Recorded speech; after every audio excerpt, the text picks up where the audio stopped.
Bienvenidos y bienvenidas a la inmersión de hoy. Qué gusto estar aquí nuevamente para sumergirnos en una nueva exploración a fondo. Ujú. Hoy tenemos sobre la mesa un material fascinante, un documento profundamente reflexivo y filosófico que lleva un título que casi suena a poesía. Hueles los laureles de la montaña, y el subtítulo ya nos advierte hacia dónde va toda esta filosofía. Sí, Dice, la casa sin techo, la mente que no existe y la vida que no necesita explicación. Nuestra misión en el análisis de hoy, para nuestra audiencia que siempre busca ir un paso más allá, es descubrir cómo es posible vivir sin depender de esas redes de seguridad psicológicas. claro. Esas redes que la inmensa mayoría de los seres humanos construimos. Queremos entender por qué esa identidad rígida que se carga a diario y esa necesidad tan común de querer explicar absolutamente todo lo que pasa podrían ser, paradójicamente, el mayor obstáculo para experimentar la realidad tal cual es. Es un placer enorme estar aquí para analizar todo este material. Estoy muy entusiasmada.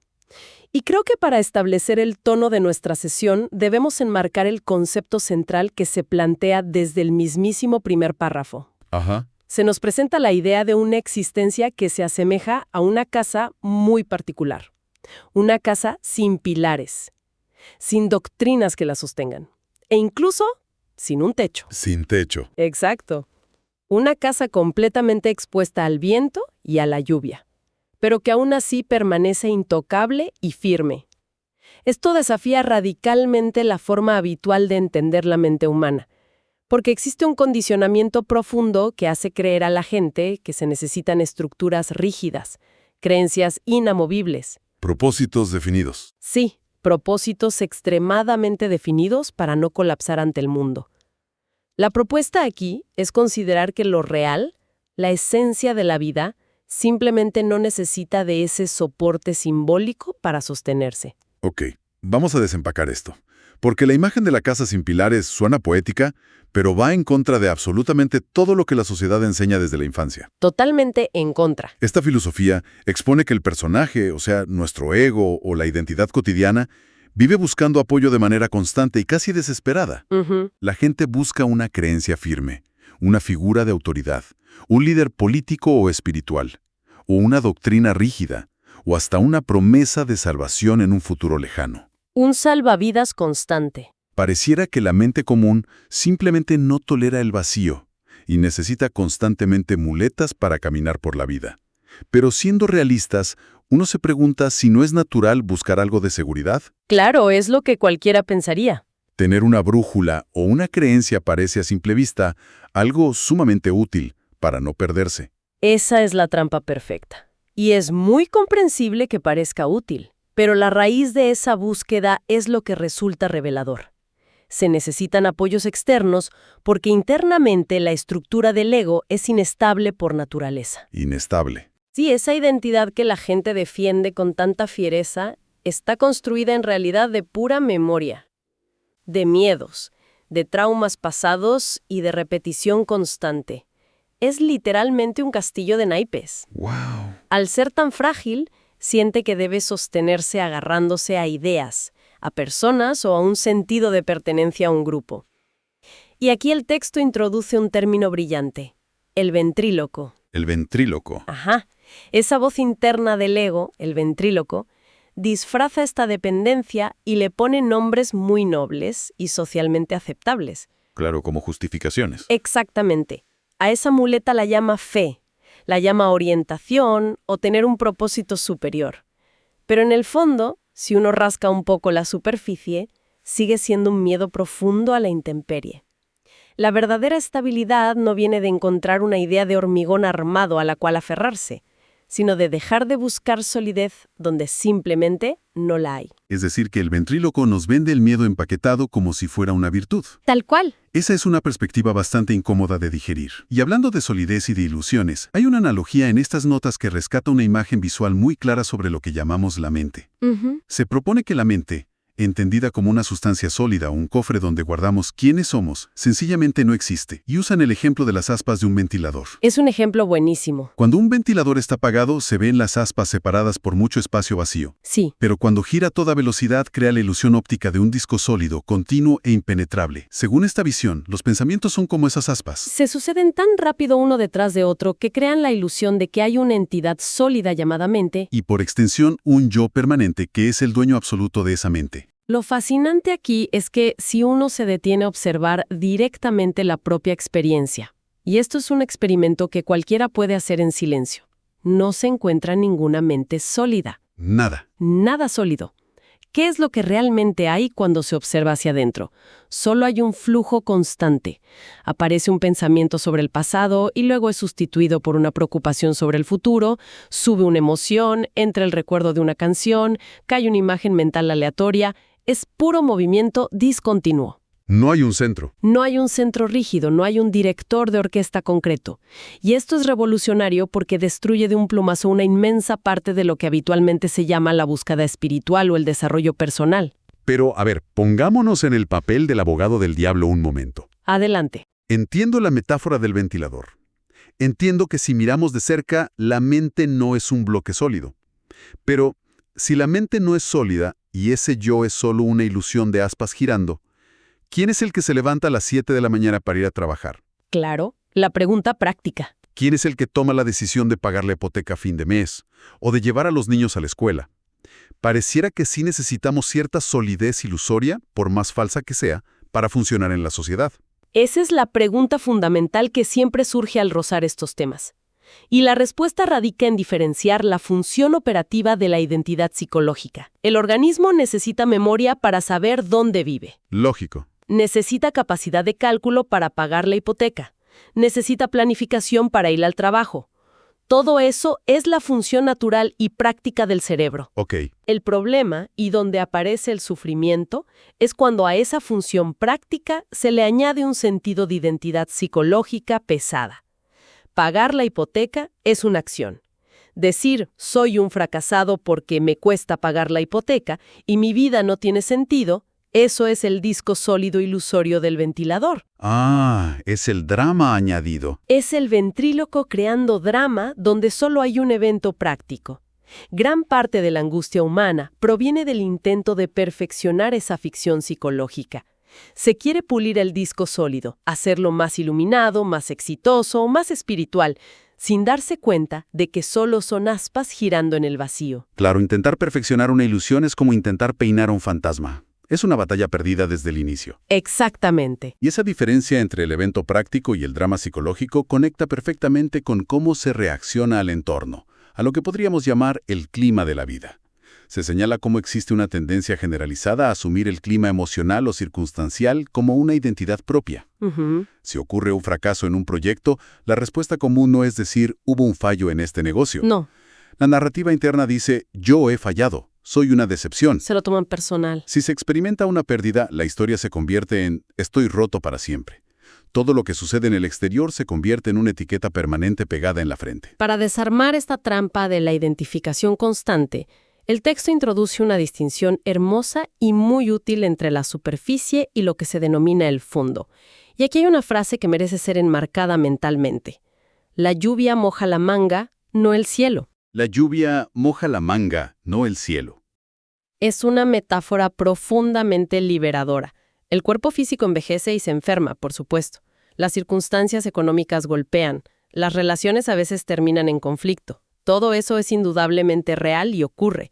Pero ocurre en la manga, en la superficie del individuo. En la superficie. El fondo, esa conciencia base que simplemente observa, permanece sin herida. Obviamente decir solo sé el cielo y deja que pase la lluvia suena genial en la teoría de un libro. Claro, en papel aguanta todo. Pero cuando la lluvia es un despido laboral o el diagnóstico de una enfermedad, el ego va a gritar. Y la clave aquí no es suprimir ese grito con falsa positividad. No se trata de ser robots fríos. Se trata de reconocer una dimensión de la experiencia que no se reduce a esos contenidos dolorosos. El cielo alberga la tormenta más violenta, pero la tormenta jamás rompe el cielo. La lluvia moja la manga, no el cielo. Es un salvavidas mental fantástico. y aborda la sencillez y una conciencia verdaderamente libre frente a estas tormentas cotidianas. Porque se menciona algo tan crudo como si el viento sopla, sopla. Si no sopla, no sopla. Y ya está. ¿Y ya está? A veces el cuerpo se siente ligero y con energía, a veces pesado y cansado, a veces hay claridad mental absoluta, a veces hay una niebla densa que impide pensar con coherencia. Es simplemente la existencia presentándose en sus diferentes formas. No hay necesidad de escribir una novela trágica al respecto. Porque el problema real nunca es el viento ni la niebla. El sufrimiento nace de las lecturas neuróticas que se hacen de esos fenómenos naturales. Es esa voz interna diciendo, esta tristeza no debería estar ocurriendo, o esta falta de energía significa que estoy deprimido y esto me define para siempre. O esta crisis amenaza lo que soy frente a los demás. Sí, la mente condicionada siempre está buscando un significado personal, una ofensa en cada fluctuación del clima. Exige que cada pequeña llovizna encaje en la biografía dramática del yo. Claro. Sin embargo, la intimidad profunda con la realidad consiste en soltar esa necesidad de interpretación constante. El fondo no necesita un significado cósmico para cada cosa que pasa. Solo atestigua. Si llueve, hay humedad. Si hay sol, hay calor. Sin la carga narrativa. Aquí es donde se pone realmente interesante. Porque para lograr esa intimidad con la realidad, el ego asume que hay que hacer un trabajo inmenso. Un esfuerzo titánico. Se asume que hay que meditar 10 años en una cueva o leer cientos de manuales. Y aquí nos topamos con una imagen casi surrealista, un acertijo zen que busca desmantelar esa idea de esfuerzo monumental. Se describe a un hombre sin cuerpo que saca agua de un pozo que nunca fue excavado. Es una imagen preciosa. A primera vista suena a poesía incomprensible, pero tiene una profundidad tremenda. Sin embargo, bajemos esto a la tierra. ¿Cómo se ve en la práctica eso de beber de un pozo no excavado un martes por la mañana en la oficina cuando el jefe está gritando? Es una pregunta excelente porque si estas metáforas no sobreviven a un martes en la oficina, no sirven de mucho. Exacto. Descodifiquemos la imagen. El pozo que nunca fue excavado representa lo esencial, la realidad pura o la claridad mental. No fue excavado porque no es una construcción del esfuerzo humano. El agua, esa claridad, siempre estuvo ahí antes de cualquier técnica de relajación o lectura filosófica. Estaba dada. Y quien bebe de esa agua, el hombre sin cuerpo, no puede ser la identidad habitual. No es el oficinista cargado de historia, de orgullo profesional, de prestigio y de traumas. Esa identidad, ese cuerpo psicológico, pertenece al mundo de las defensas. Ah, el cuerpo es la identidad. Entonces, en ese martes en la oficina, el jefe grita. El cuerpo psicológico se ofende, se defiende, recuerda la injusticia de hace un mes y planea una venganza sutil. Pero el hombre sin cuerpo simplemente escucha el volumen de la voz. ¿Y ya? Entiende la instrucción práctica detrás del enojo del jefe y responde a la situación sin sentir que su valor como ser humano está siendo atacado. Responde desde un espacio de claridad, el agua del pozo, sin la pesadez de proteger una imagen. Increíble. Es actuar sin el peso del orgullo. Y es por eso que el pensamiento siempre imagina que necesita intermediarios para llegar a esa claridad. Como el ego no entiende la inmediatez, busca métodos, escrituras sagradas, escalones de desarrollo, ¿Gurús? gurús, retiros de silencio. Es como si la mente necesitara construir puentes interminables para cruzar un río que ni siquiera existe. Se olvida, como se observa en la naturaleza, que la nube sube al cielo sin pedirle permiso a ningún comité. La flor se abre en primavera sin consultar ninguna doctrina ni leer un manual de botánica. El amanecer simplemente rompe el horizonte. Y este es el punto de fricción más grande con la industria del bienestar moderno. Sí. Las doctrinas, los libros, los mapas, aunque puedan tener una utilidad inicial para señalar la dirección, rápidamente se convierten en una trampa. ¿Por qué? Porque la mente empieza a usar esos textos y esas filosofías para aplazar la experiencia directa. Como una excusa. Es un mecanismo de defensa muy sofisticado. El material utiliza dos ejemplos muy ilustrativos. Obsesionarse con los mapas espirituales es como leer sobre la composición química del fuego para evitar acercarse y quemarse. ¡Wow! O hablar interminablemente del firmamento y sus constelaciones para evitar el vértigo de simplemente mirar hacia arriba. Tremendo. Hay un miedo latente a la crudeza e inmediatez de la vida. Así que se interponen libros y conceptos como escudos protectores. Se genera la ilusión de avance porque se acumulan datos. Se aprenden términos en sánscrito o se dominan teorías psicológicas. Pero en realidad todo ese conocimiento es una barrera contra el contacto directo con la existencia. Entonces, ¿qué significa todo esto? Si lo llevamos a la forma en que interactuamos con el mundo y con las personas día a día, ¿cómo se traduce esta advertencia sobre el exceso de conceptos, mapas y mediadores? Porque ciertamente no estamos diciendo que aprender cosas nuevas sea inútil. Si conectamos esto con el panorama general, vemos un patrón muy claro en el comportamiento de la sociedad. Existe una creencia arraigada de que toda búsqueda de conocimiento, en el sentido de capturar, etiquetar y poseer información, es inherentemente virtuosa. Así nos educan. Pero el análisis advierte que el conocimiento, cuando se usa como herramienta de captura, en realidad mata lo que está vivo.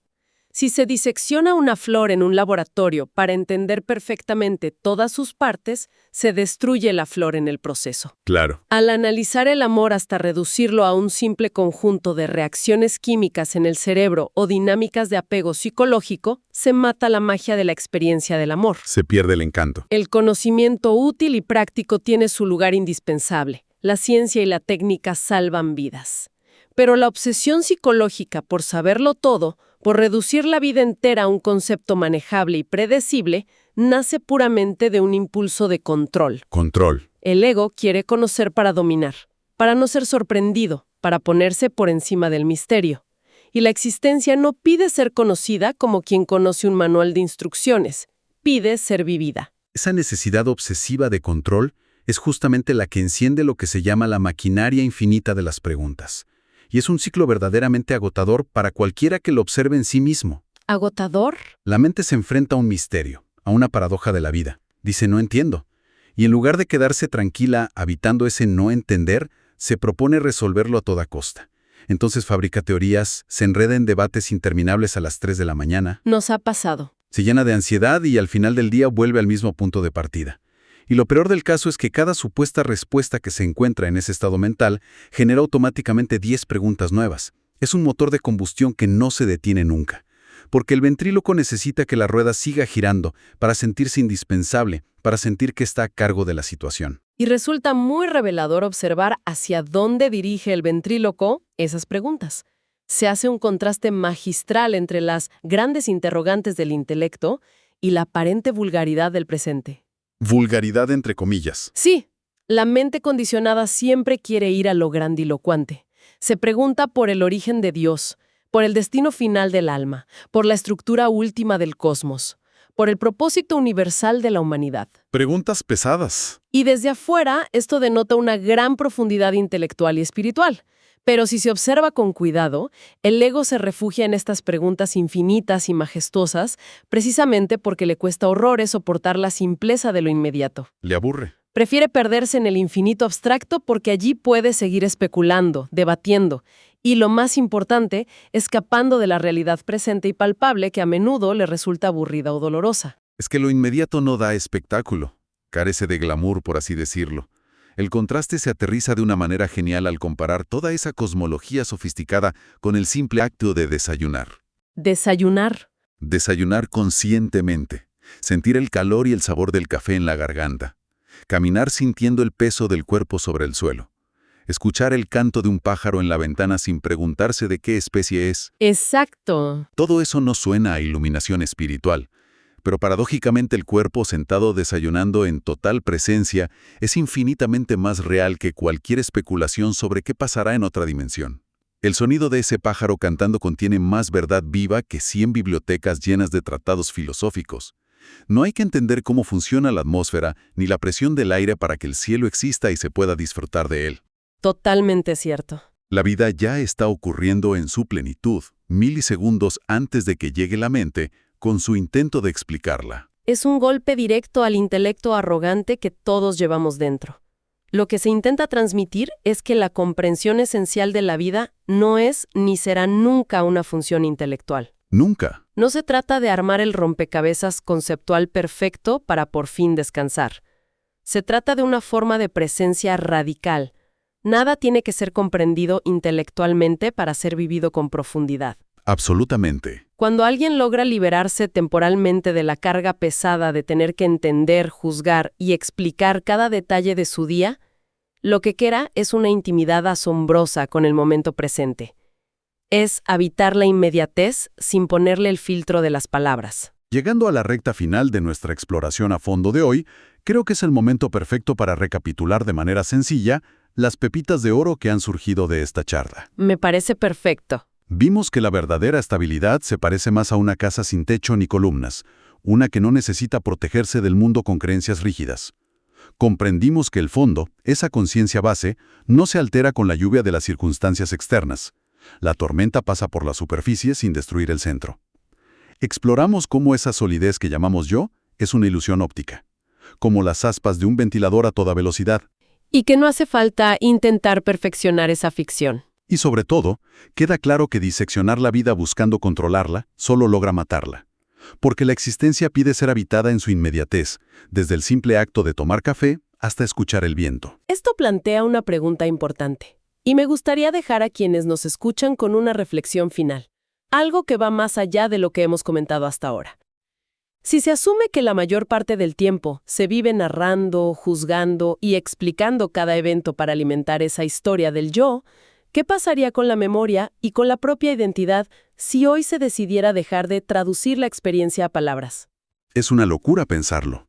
Pensemos en el impulso casi automático de tomarle una fotografía a un paisaje hermoso, para capturarlo o publicarlo, en lugar de simplemente mirarlo. Si la próxima vez que ocurre algo doloroso o maravillosamente alegre,